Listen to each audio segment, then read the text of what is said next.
ભાઈ, તો અમિતાભ બચ્ચન સાથે ફ્રેન્ડશિપ કઈ રીતે થઈ તમારી?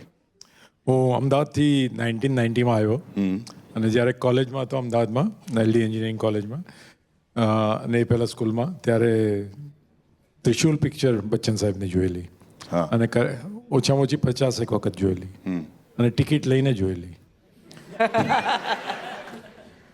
ત્યારે નક્કી કર્યું હતું કે જો બચ્ચન સાહેબ એટલે કે વિજય એમના મધરના નામે શાંતિ કન્સ્ટ્રક્શન બનાવી શકે મુંબઈમાં, તો હું કેમ ના બનાવી શકું મારા ફાધરના નામે.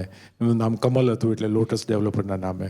સો એક ધૂનકી સાથે મુંબઈ આવેલો અને એકચ્યુઅલી મેં હમણાં જ વૈશલભાઈને કહ્યું કે આ દીનાનાથ મંગેશકર હોલની બિલકુલ બાજુમાં એક નાનું સરખું એપાર્ટમેન્ટ મેં રેન્ટ પર લીધું હતું અને હું અહીંયા આવ્યો હતો અને મગજમાં એક જ ધૂન હતી કે જે ફિલ્મોના વિજય છે એને કોઈ પણ હિસાબે મારે મળવું છે.